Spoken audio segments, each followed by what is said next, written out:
Zee 24 तास एक पाऊल पुढे। या घोळाबाबत चाणक्य मंडळाचे संचालक अविनाश धर्माधिकारी यांनी झी 24 तास कडे व्यक्त केलेली ही प्रतिक्रिया ऐकूया। एमपीएससीचा सर्व्हर आता नाहीये क्रॅश झालेला, तो क्रॅश गेली 2 आठवडे झालेला होता। आता उलट दुरुस्त झालं, परत क्रॅश झालाय। क्रॅश झालाय। एमपीएससी आता सगळ्या उमेदवारांना म्हणते आहे की 4 एप्रिल म्हणजे येत्या 2 दिवसात फॉर्म परत भरा, मग 5 एप्रिलला आम्ही तुम्हाला तुमचं परीक्षेकरताचं हॉल तिकीट देऊ आणि 7 एप्रिलला परीक्षा आहे। हे अशक्य आहे आणि या नादामध्ये राज्यातल्या हजारोंच्या संख्येने विद्यार्थ्यांची संधी जाणार आहे। याची एमपीएससीनी आणि सरकारने पण दखल घेणं आवश्यक आहे। विद्यार्थ्यांनी परीक्षेची फी भरलेली आहे, ती चलनद्वारे बँकेत भरलेली आहे की ऑनलाईन भरलेली आहे, ती परत भरायची का ऑनलाईन भरलेली फी का चलनद्वारे, म्हणजे हे सगळा घोळ आहे, त्याचा काहीच खुलासा नाहीये। म्हणजे बहुतेक माझं असं मत आहे की परत भरायला लागणं अशक्य आहे, कोणी भरावं अशी अपेक्षाही नसणार, पण हे खुलासा व्हायला पाहिजे ना। विद्यार्थी खूप संभ्रमात आहेत आणि परीक्षेच्या अभ्यासाच्या सगळ्या तणावाखाली हा जो तांत्रिक गोष्टींचा जर त्यांच्यावर आणखी ताण पडला तर त्यामुळे त्यांच्या अभ्यासात व्यत्यय येऊ शकतो।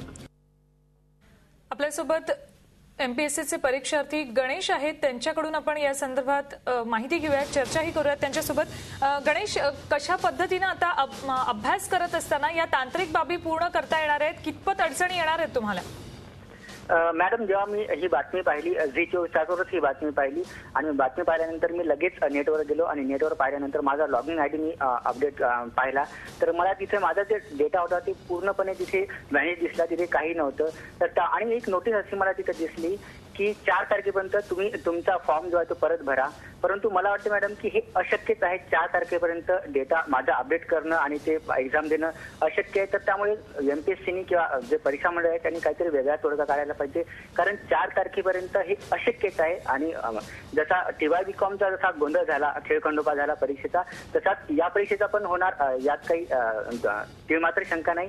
परंतु ही परीक्षा 7 तारखेला न घेता पुढे ढकलण्यात यावी आणि जोपर्यंत सर्व पूर्ण होत नाही तोपर्यंत ही परीक्षा पुढे ढकलण्यात यावी। 7 तारखेला मला वाटत नाही की 7 तारखेला जर परीक्षा घेतली तर हा गोंधळ होणार आहे, विद्यार्थ्याचा पण गोंधळ होणार आहे, कारण विद्यार्थ्यांनी अभ्यास कसा करायचा, अभ्यास करायचा की फॉर्म भरायचे की त्याच्या पाठीमागे लागायचे, ठीक आहे, शहरी भागातलं ठीक आहे, परंतु ग्रामीण भागातला जर विचार केला तर तिथे नेट अवेलेबल असेल का विद्यार्थ्यांना, त्यांच्या नेटवर सगळा एकच प्रेशर येईल, तर त्यामुळे नेट पण त्यांना अवेलेबल होईल का, हा सगळा मुद्दा आहे। तर मला असं वाटतं की ही परीक्षा पुढे ढकलण्यात यावी। 7 तारखेला ही परीक्षा पुढे ढकलणं सोयीस्कर होणार आहे सगळ्याच विद्यार्थ्यांसाठी। धन्यवाद आमच्याशी चर्चा केली त्याबद्दल। आपल्यासोबत एमपीएससीचे परीक्षार्थी गणेश होते। एकंदरीत ज्या पद्धतीने अडचणी आता या सगळ्या विद्यार्थ्यांपुढे येणार आहेत, अभ्यास करत असतानाच प्रोफाईल अपडेट करणं, फॉर्म भरणं, या सगळ्या अडचणींचा सामना त्यांना करावा लागणार आहे, मात्र हे अशक्य आहे असंच गणेश यांनी सांगितलंय।